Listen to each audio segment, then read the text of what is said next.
Olá pessoal, aqui estamos para a nossa aula número 12 sobre o orixá Ossan, no nosso ciclo de estudos chamado Mitos, Arquétipos e Orixás na Prática Umbandista.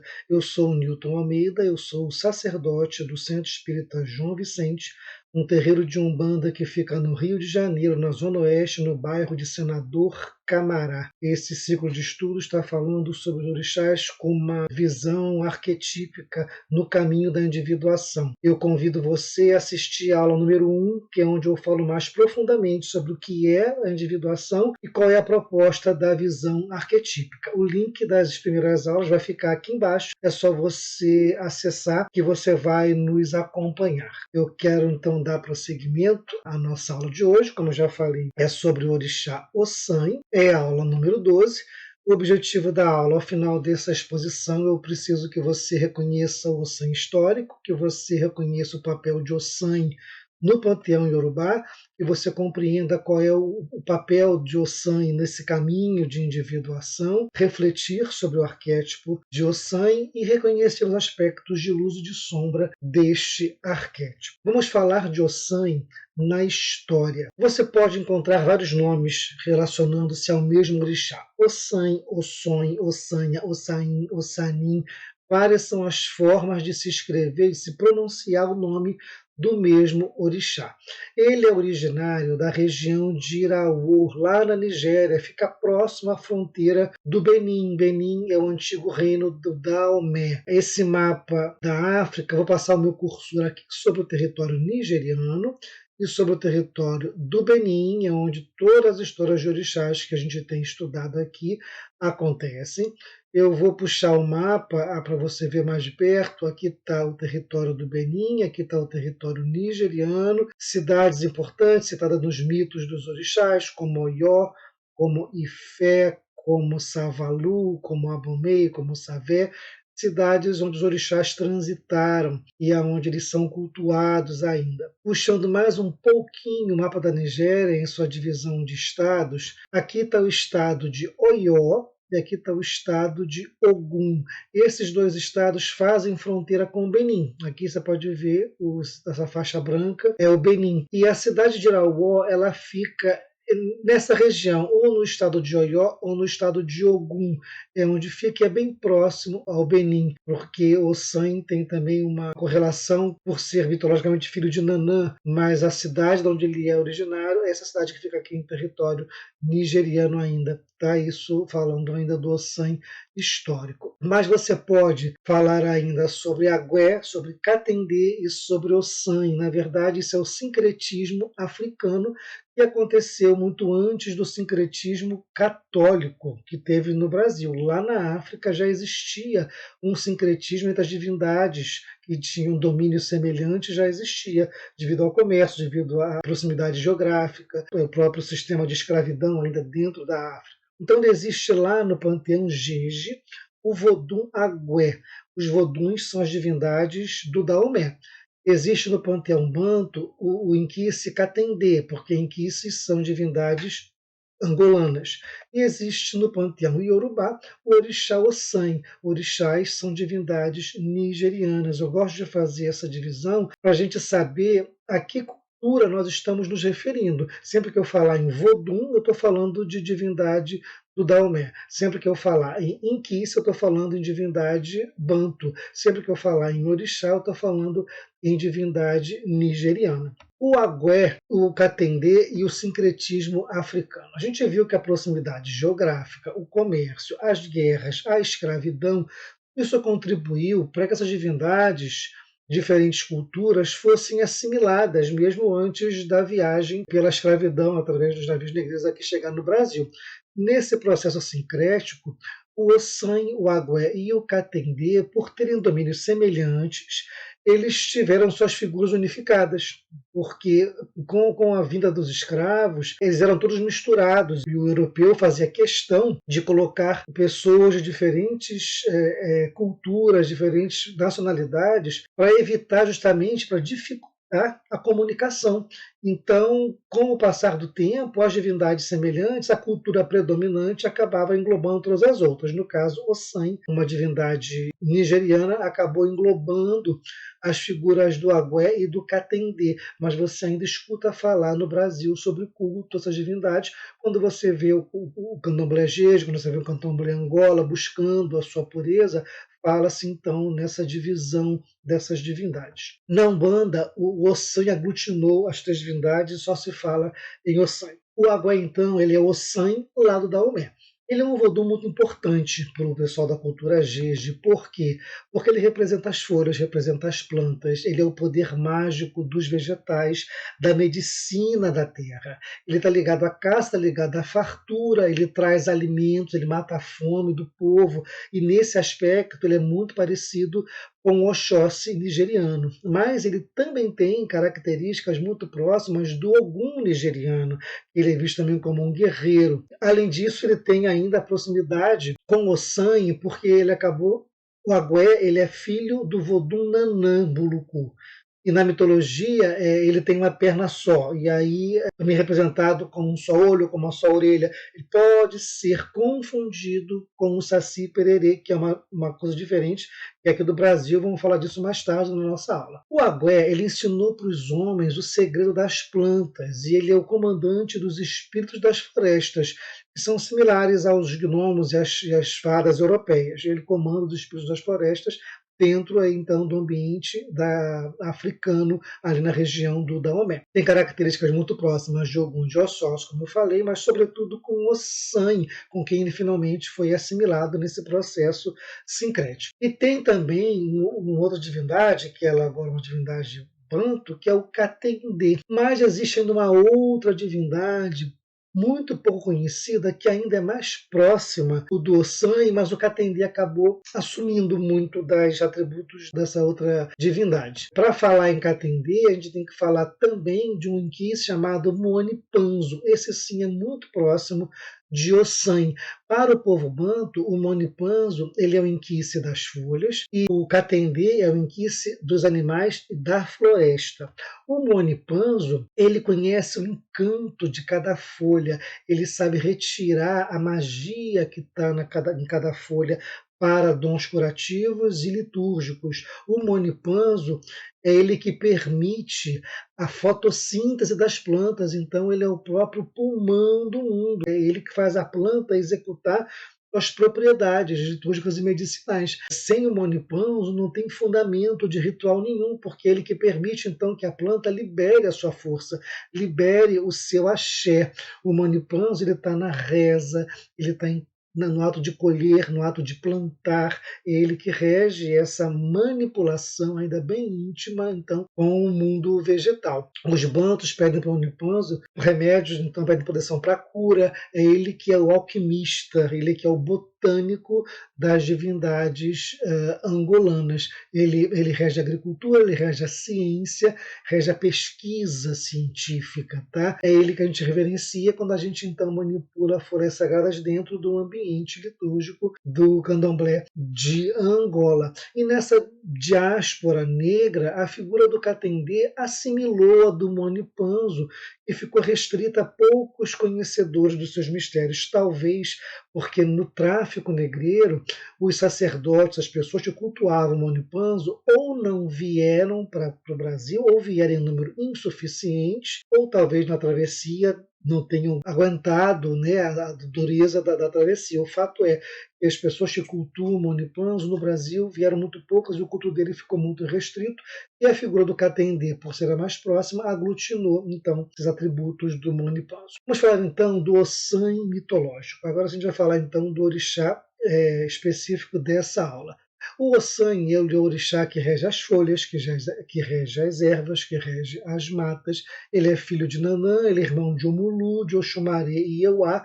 Já vimos isso nas aulas de Oxumaré e de Euá, e de Omulu vamos ver ainda na de Nanã que está por vir. Ele é o orixá da medicina, da convalescência, é o orixá da homeopatia. Ele é o mestre do poder curativo das ervas e ele tem poder sobre qualquer vegetação, de fazer qualquer planta liberar o seu poder curativo para qualquer tipo de mal. Ele proporciona o axé, a força da planta. Ele é imprescindível, então, para a realização dos rituais. Por isso que ele é muito próximo lá do Bonipanzo. O Ossan, ele permite que a planta libere a sua força. E o orixá se manifesta através da força da planta. Quando você manipula e tira o sumo da planta e que você mistura com elementos específicos, aquilo vira um líquido sagrado que atrai a energia do orixá e que traz a bênção do orixá para a cabeça do iniciado, para os fios de conta, para os apetrechos que se usa. É o chamado amaci, e é o sangue que permite que a planta libere a sua força para virar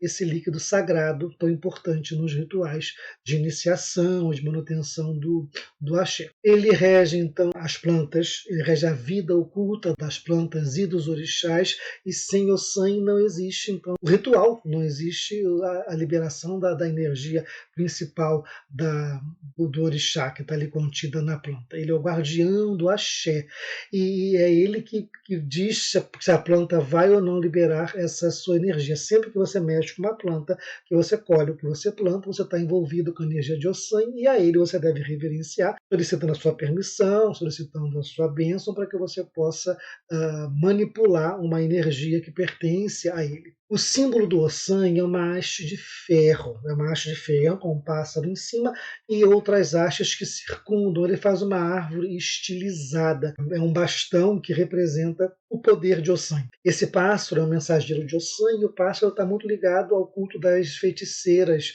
africanas, as Yami. Isso nos indica que Ossan ele é um sacerdote, um feiticeiro que cultua a força das Yami, o Xorongá. Aqui está uma representação da ferramenta de Ossan, que é essa haste com um pássaro em cima e circundada por outras hastes, e ao lado temos aí as mãos de pilão, que é o que ele usa para macerar as folhas, as raízes, para, enfim, extrair o sumo, para fazer pós e todos os seus artefatos de magia e de cura. Vamos falar então de Ossan e de Oxóssi, que eles têm regências muito próximas por serem orixás da mata. Ele é uma divindade que ele rege, junto com Oxóssi, a regência das florestas. Enquanto Oxóssi transita entre a mata e a floresta e entre a aldeia, o Ossan ele é o habitante da floresta. Lembram que Oxóssi faz o equilíbrio entre os aspectos conscientes e inconscientes, quando a gente fala isso trazendo para o campo da individuação? O Ossan ele é a própria familiarização com os aspectos do inconsciente. O Ossan ele habita o inconsciente e o Oxóssi transita entre o consciente e o inconsciente. Vamos falar de Ossan e de Omulu, porque também se tangenciam os poderes deles. Já que o Ossan mexe com as plantas, ele também estende o poder dele do campo litúrgico para o campo medicinal, e aí ele encontra-se com o poder de Omulu também, porque eles tratam das doenças. Enquanto o Omulu controla a doença e a cura, o Ossan controla o poder curativo e litúrgico da planta. Então é importante a gente saber, né, que o Ossan também está ligado à saúde. Nessa época de pandemia, eu vejo muito nas redes sociais as pessoas invocando, pedindo para que o Mulu traga cura, que o Mulu venha trazer o fim da pandemia. Perfeito, mas a gente também precisa pedir ao Ossan que o Ossan atue nos laboratórios onde há pesquisa científica, já que ele mistura elementos lá da natureza, buscando, através das ervas, encontrar medicamentos. Ele também então influencia os cientistas que ele habita então no laboratório, para que possam mais rapidamente encontrar uma vacina, encontrar uma cura, enfim, que o Ossan também abençoe o mundo nessa luta contra essa doença que assola o mundo inteiro. Ossan e Aroni. Quem é Aroni? Aroni ele é visto ora como um servo de Ossan, ora como uma divindade menor. Ele é um anãozinho de uma perna só, que fuma um cachimbo e às vezes possui só um olho e uma orelha.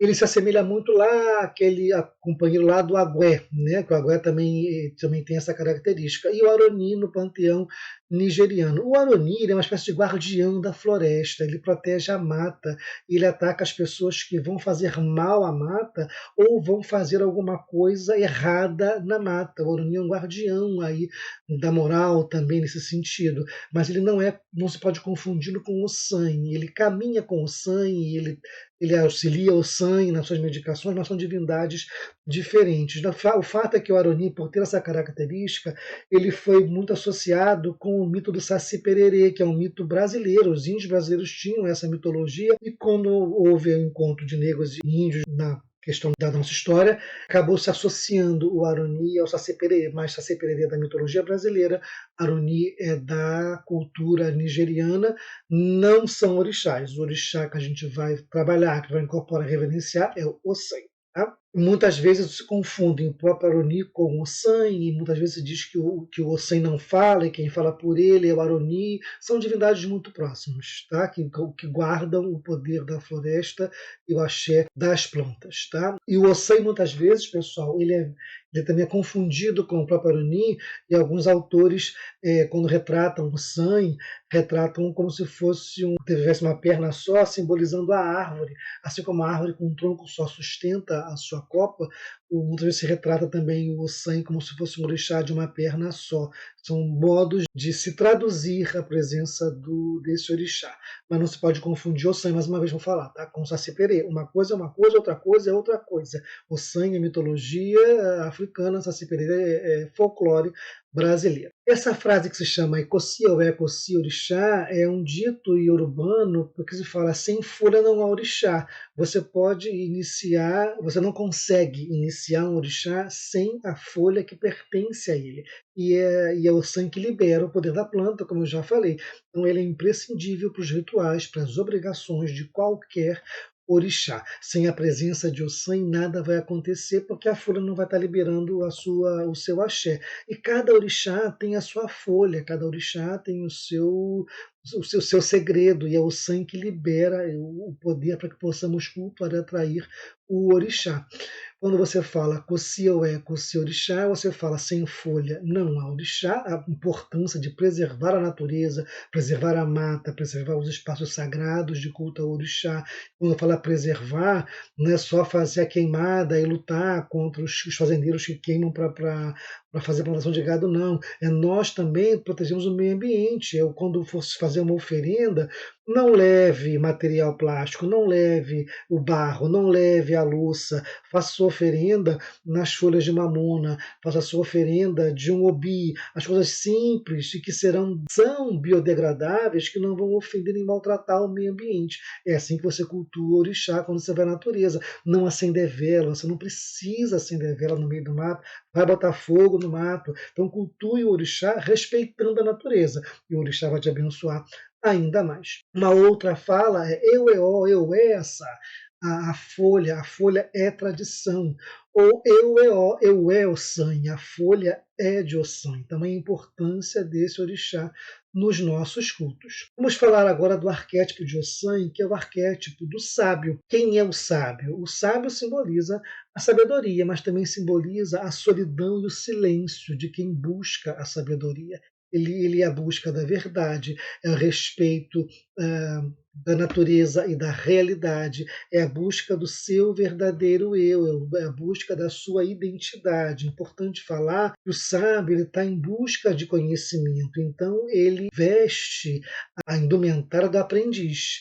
Ele é sábio, e ele, se sabendo sábio, ele entende que ele tem que aprender cada vez mais. Ele não sabe porque sabe de tudo, ele sabe porque ele busca o aprendizado. Ele é a eterna busca de aprender cada vez mais. Ele mergulha em si mesmo, ele está o tempo inteiro refletindo sobre o seu passado e buscando ressignificá-lo, buscando encontrar sentido em tudo que acontece na vida dele. Ele está em processo constante de autoconhecimento, das suas experiências, e ele busca caminhar com as próprias pernas. Ele tem serenidade, ele tem autonomia, ele tem paciência e sabe que a individuação é um caminho que ele percorre sozinho. Por isso que ele busca a solidão e ele se apoia na vivência dele. Ele acredita no passado e sabe que o passado é um grande professor. Ao mesmo tempo, ele não se agarra na tristeza que possa existir no passado. Ele aprende com o erro, ele valoriza o passado, porque ele viu no passado um professor, ele aprende tudo que ele vivenciou lá, mas ele está olhando sempre para o futuro. Ele compreende que tudo na vida é motivo de aprendizado e de aprimoramento, então ele não carrega arrependimento. E se ele errou, ele aprende com o que ele errou, busca não errar mais, busca fazer diferente, mas não fica ali carregando um peso de um arrependimento, porque serviu como aprendizado para ele. Ele é muito introspectivo, ele prefere se isolar e refletir do que estar em meio a outras pessoas. Ele vê na solidão a glória de estar sozinho. É muito importante o isolamento para o sábio. E ele encontra lá no silêncio a lucidez, a profundidade. Ele sabe aproveitar esse momento de isolamento para desenvolver suas ideias, seus projetos. E é ali que ele cresce, é ali que ele se conhece cada vez mais. Ele está sempre fazendo um balanço do que ele já viveu, como eu já falei, aprendendo com seus erros e não se apegando com o que já aconteceu. E ele sempre segue em frente. Esse é o arquétipo do sábio. Todo arquétipo, a gente já viu, ele tem aspectos de luz e de sombra. Vamos ver os de luz e de sombra para a gente poder identificar onde nós estamos. Qual é o aspecto de luz do sábio, pessoal? Ele está sempre buscando a sua identidade. Ele está perguntando o tempo inteiro quem sou eu, mas não é uma pergunta boba, não. Quem sou eu na minha família? Que papel eu exerço? Que papel eu exerço? Quem sou eu lá no meu templo religioso? Quem sou eu no meu trabalho? Quem sou eu na minha vizinhança? Quem sou eu na minha comunidade? Que papel eu estou exercendo para que eu possa exercê-lo bem? O que eu faço? Né? Quem sou eu? Essa é a busca da sua identidade. Ele está livre de convenções. Como ele é sábio, como ele está buscando aprendizado, ele até reconhece as convenções, mas ele não fica preso, ele não se limita a coisas que possam prendê-lo e isolá-lo de um aprendizado. Então ele até pode ser formal, mas ele busca sempre a liberdade de comunicação e de opções para seguir em frente. Ele está sempre buscando a verdade, ele não se acomoda com respostas muito fáceis ou muito óbvias ou que limitam. Ele sempre está vendo o que está atrás das informações e de todo o conhecimento na busca do seu crescimento constante, buscando significado em tudo, significado na vida, significado no não, significado do sim, significado do porquê, significado da dor, significado do aprendizado, enfim, tudo para ele é uma busca de um significado. Ele aprende com a experiência. Ele se permite experimentar, ele não tem medo de experimentar e ele faz da experiência uma grande professora. E ele pratica esse aprendizado. Não basta ele falar, eu aprendi isso, ele vai lá fazer aquilo acontecer, tá? Para que ele possa testar e que ele possa assimilar e fixar o aprendizado. Ele reconhece a limitação dele, e isso faz dele um grande sábio, porque ele sabe que ele é todo-poderoso e autossuficiente e conhece tudo. Ele sabe que todos temos limitações e ele também, reconhecendo a limitação, ele tem condições da busca da superação dessas limitações. Comportamento ético, pensando nos efeitos da minha ação ou da minha não ação no outro, no mundo, isso é um comportamento ético. A postura do aprendiz, como eu falei, ele está buscando aprender, ele não tem vaidades, ele vê em cada pessoa, em cada momento, chance de ser ensinado por aquela situação, por aquela pessoa. Desapego do passado, porque ele está vivendo o presente. A nossa consciência, ela habita no presente. É no presente que eu faço tudo, que eu digo sim, que eu digo não, que eu digo talvez. O passado eu não consigo mais mexer nele, o futuro eu não tenho como mexer ainda. Então ele vive no presente. Para isso ele se desapega do passado. E ele ensina pelo exemplo. São pessoas que ensinam pela simples presença, pela simples demonstração de suas atitudes e não pela imposição da força. É o exemplo dele que faz dele o grande professor. No aspecto de sombra do sábio, ele está no isolamento excessivo, o isolamento social que chega a ser punitivo, que chega a ser doentio, porque tudo bem que você se isola, você também precisa compartilhar, você precisa aprender e ensinar, e no isolamento você não faz isso. Então é importante você ter um equilíbrio, né, nesse excesso de isolamento. A cobrança de ações no passado, por quê? Porque não se desapegou, ele fica lá preso no passado, cobrando coisas que aconteceram com ele, não esquece as ofensas, quer viver o tempo inteiro uma alegria que teve e não está vivendo o presente. Ele está lá sempre cobrando do passado, algo que ficou pendente. Ele busca com isso também um arrependimento, mas um arrependimento que vem com depressão. Que tudo bem se arrepender quando você aprende, mas quando você fica arrependido, mas fica deprimido, passa a ser um silício emocional, já é uma sombra do sábio. E ele tem um pouquinho de prazer na culpa e na vergonha, fica o tempo inteiro relembrando aquilo, mas com um pouquinho de prazer de se magoar, de se machucar, de se fazer-se de vítima. Ou ele passa a criticar excessivamente tudo que ele vê pela frente. Como ele é sábio, ele tem resposta para tudo, então ele sai criticando indiscriminadamente.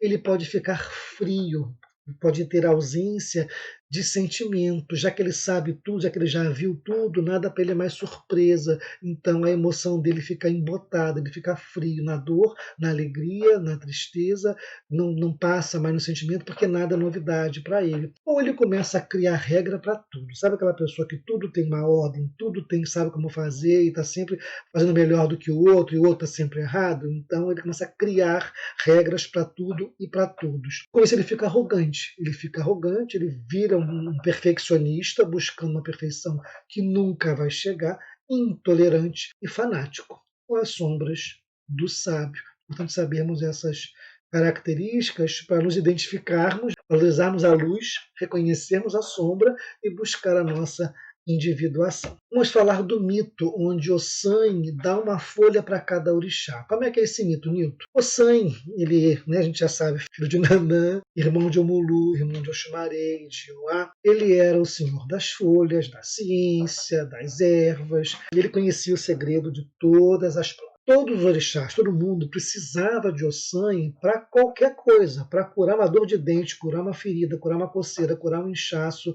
insônia, era Ossan que resolvia através das suas ervas, dos seus preparados, seus ungüentos. Era ele que mantinha esse monopólio do conhecimento. Em troca disso, ele recebia as suas oferendas, mas era ele que preparava todos os remédios e ungüentos e bezinhas para os orixás. E aí o Xangô começou a achar que aquilo estava demais. Olha, o Ossan está sabendo de tudo, todo mundo depende de Ossan, isso não está certo. Foi o que o Xangô falou. E disse assim, olha, Ossan, você vai ter que dividir esse poder, essa sabedoria com todos os outros orixás, porque isso não está justo, só você ficar sabendo de como mexer em planta. Lógico que o Ossan não concordou em dividir as folhas e os segredos com os outros orixás. O que Xangô fez? Falou assim, olha, o Yansan, dá uma ventania aí e libera as folhas do Ossan. E assim Yansan fez. Yansan soltou o vento, e o vento soprou e as cabaças onde Ossan guardava as folhas se batiam e aí elas se quebravam, as folhas iam, as folhas que estavam nas árvores vão se soltando, enfim, o vento começou a levar as folhas lá para o palácio de Xangô. Aí Ossan percebeu o que aconteceu, gritou, eu essa, as folhas são de Ossan, as folhas são a tradição, as folhas obedeceram Ossan, as folhas começaram a voltar para o palácio, para a mata onde Ossan habita. Só algumas folhas que chegaram lá no palácio de Xangô, Xangô tocou nas folhas e começou a guardar. Aquelas folhas que chegaram até Xangô, elas perderam o dom da cura. Só as que voltaram para Ossan ficaram intactas. As que Xangô conseguiu pegar perderam o seu poder. Com isso, Xangô percebeu que Ossan tinha um comando sobre as folhas, percebeu que ele ganhou aquela pequena contenda e decidiu, ele viu que as folhas que ele pegou não estavam funcionando, ele então entendeu que o poder das folhas pertence ao Ossan e que é o Ossan que tinha que ficar com as folhas para todo o sempre. Tá? Contudo, o Ossan também aprendeu uma coisa com isso.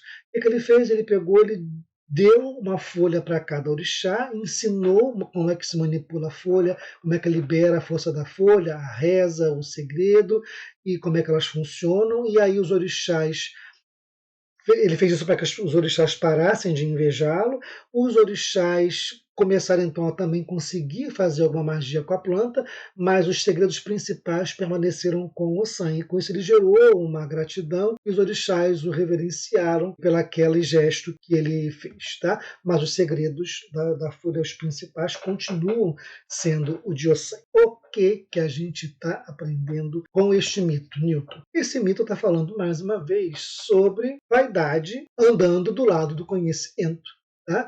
Ele fala também sobre a democratização do conhecimento mas fala, ao mesmo tempo, sobre dom e sobre capacidade. Que são várias coisas que às vezes se tocam, mas que nem sempre se misturam. O Xangô entendeu que não era justo o Ossan reter todo o conhecimento sozinho e que ele deveria compartilhar aquilo com os outros orixás. Ele até tentou fazer isso, né? Mas as folhas que ficaram com o Xangô perderam a capacidade ritualística, perderam a força delas. Então, às vezes, a gente se aventura em assuntos que a gente não domina, e o mínimo que pode acontecer é não acontecer nada, não ter efeito nenhum, mas também existe o perigo do mau uso. Então, o Ossan já tinha um conhecimento e ele usava aquilo muito bem.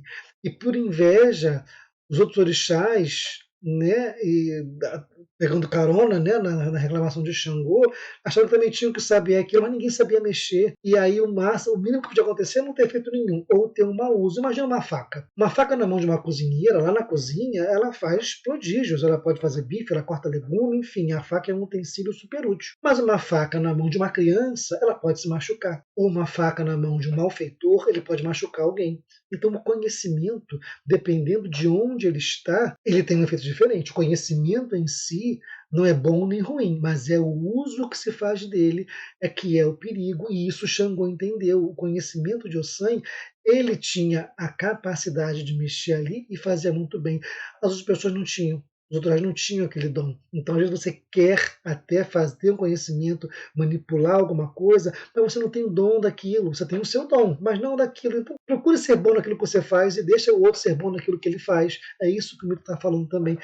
Você pode até querer saber, você pode até saber um pouco, mas não se force a ter um dom que você não tem. Você pode estimulá-lo, desenvolvê-lo, mas não sofra caso você não consiga. Tá? A nossa falta de preparo, a nossa vaidade, elas podem interferir ou pode adulterar o uso do conhecimento e até o uso do poder. É isso que esse mito está falando para a gente. O Sangue, ao mesmo tempo, entendeu, ele gerou gratidão quando ele compartilhou o conhecimento. Enquanto os outros invejavam porque não sabiam nada, o outro se vangloriava porque sabia demais. E ele entendeu que quando ele compartilhou o conhecimento, quando você capacita as pessoas com informações de qualidade e que elas podem comportar e que podem manipular, você gera gratidão. Então você fica guardando o pulo do gato lá do teu trabalho, da receita da comida que você faz muito bem, que não passa para ninguém e ensina errado, só você faz bem. Isso é bobeira. O conhecimento está aí para todo mundo ter acesso a ele. Quem souber desenvolver, vai desenvolver. Porque isso é dom, o dom está contigo ou não está. Então não tenha medo de compartilhar a sua informação, de compartilhar o seu conhecimento, que o que é teu é teu. O sol está aí para banhar todo mundo com a sua luz. Então você entendeu que uma coisa é ter informação e outra é ter habilidade para lidar com a informação e ter responsabilidade de passar para a pessoa a informação que ela pode comportar. Você não tem como ensinar matemática aplicada para uma criança de 2 anos, né? Compreendeu? Você tem que passar para a pessoa o conhecimento que ela comporta e você vai vendo o quanto ela consegue na medida que ela vai te respondendo pelo que ela está entendendo daquilo que você está ensinando. Outro mito fala quando Ossan cobra pelas curas que ele faz. O que aconteceu? O Ossan, ele vivia na mata fazendo as suas buscas, as suas pesquisas, ele conhecia todos os segredos, conhecia o encantamento apropriado para qualquer tipo de doença. Ele sabia empregar na cura das doenças e de tudo, e ele era muito requerido, muito procurado por isso, né? Começou pesquisando, com o tempo ele foi ficando famoso e ganhou autoridade com relação a isso. E a fama dele atingiu o mundo todo. A fama precedia a chegada de Ossan. Por onde ele passava, ele era aclamado como um grande curador. E uma vez um rei conseguiu dele uma graça, uma cura, e o rei queria pagar muito mais do que tinha sido combinado. E Ossan não aceitou. Ele falou: não, você vai me pagar o justo, vai pagar o que eu fui acordado, vai pagar o que eu mereço. Não quero nada além do que aquilo que eu mereço. Tá? Ele não aceitou o a mais que o rei queria dar para ele. E o tempo foi passando e a mãe do Ossan ficou doente. Os irmãos foram procurar por ele para que ele curasse a mãe. Ele foi lá, viu o que precisava ser feito, mas ele cobrou para atender a mãe. Ele cobrou 7 búzios. Na época, o búzio era usado como moeda. Ele cobrou 7 búzios pelo tratamento que ele fez com a mãe. Os irmãos acharam um absurdo. Como que ele podia cobrar da mãe dele? Mas ele não abriu mão, cumpriram com a exigência, muito a contragosto, só que eles não sabiam que a própria cobrança fazia parte do remédio, fazia parte da magia. E isso você não podia mudar, ele tinha que cobrar, então ele cobrou. E os irmãos não entenderam porque, enfim, não estavam conhecendo, não conheciam os meandros, né, daquele trabalho. Ossan curou a mãe e seguiu o caminho dele, tá? Sem maiores envolvimentos ali. O que a gente está aprendendo com esse mito aí, Newton? Ele está falando que a nossa autoridade ela vem naturalmente. Quando você faz uma coisa bem, lembra lá que ele começou a estudar, começou a conhecer, o próprio modo dele trabalhar, dele agir, foi criando a autoridade e a fama dele. Então, quando você acabou, sei lá, de se formar em alguma coisa, e você já quer ser reconhecido como bambambam, bam, bam, né?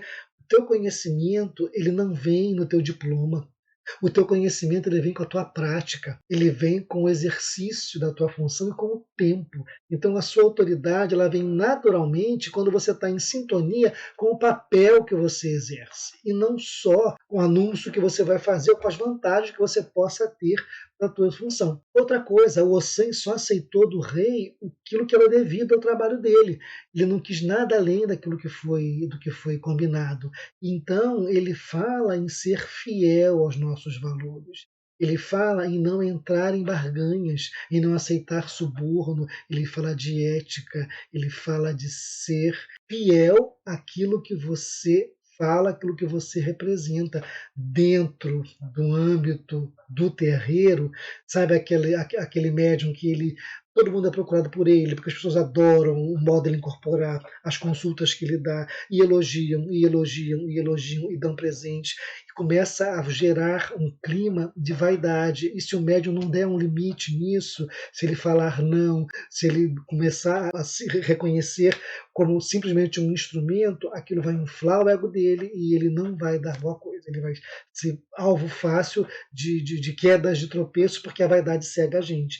E o Ossan fala isso, não aceite nada além do que foi combinado. O elogio tem que ter a medida certa. Elogio é bom, mas ele tem que vir na medida certa e ser sincero. Rasgar seda é falar o que foi bom, falar o que pode melhorar e seguir a vida. É isso que faz a gente crescer. Então, muito cuidado com o excesso de demonstração de gratidão que pode nos envolver na vaidade.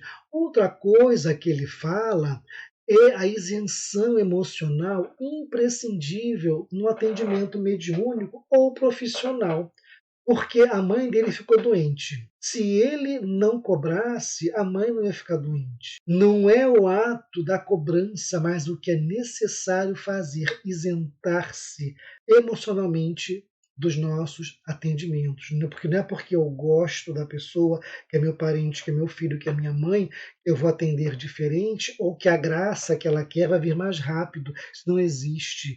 As graças, a cura, a bendição, enfim, tudo vem no tempo certo, na hora que tem que vir, e não por nossos conchavos espirituais. A espiritualidade séria não vai fazer isso. Então a isenção emocional é importante. E atender a mãe com imparcialidade, ele demonstrou a sintonia com o papel dele de curador e não fazer concessões. Se tinha que cobrar, tinha que cobrar. Ao mesmo tempo, isso quer falar o que não é o grau de parentesco que vai influenciar no atendimento. E quando ele cobrou, ele falou uma coisa que a família não esperava e não queria que ele fizesse. Mas quando você se cala diante de situações em que você tem que se posicionar, você não está ajudando a pessoa a crescer. Então, o cobrar a mãe significa isso.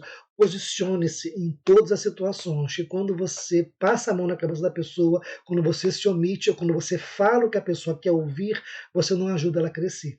Já só crescem quando escutam o que elas precisam ouvir, com carinho, com amor, com direcionamento, com educação, mas você não pode deixar de cumprir o seu papel, você não pode ser conivente com o erro nem com o desequilíbrio. Então, numa consulta sua, você às vezes está tendo lá a orientação para seguir um caminho, direcionar aquela consulta, para você, por pena ou por ligação com a pessoa, você se cala ou você fala outra coisa diferente. Cuidado com isso. A gente só ajuda a pessoa a crescer quando a gente se posiciona e faz aquilo que é necessário para atuar dentro daquele problema que ela nos traz. A gente não ajuda as pessoas quando a gente só faz o que elas querem, espera que a gente faça, ou quando a gente diz aquilo que elas querem ouvir. Isso não é atender ninguém, isso não é fazer ninguém crescer. Tá? Pessoal, chegamos ao fim da nossa aula. Eu espero que tenham gostado de conhecer o sangue, o seu arquétipo, que já tenham percebido, né, qual é a nossa proposta, que é observar o orixá, estudar o orixá dentro do seu arquétipo, para que a gente possa fazer a nossa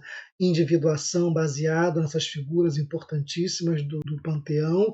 A nossa próxima aula vai ser sobre Logun Edé. Logun Edé é um orixá caçador, pescador na mata, caçador no rio. Tenhamos todos uma boa reflexão e sejamos todos felizes.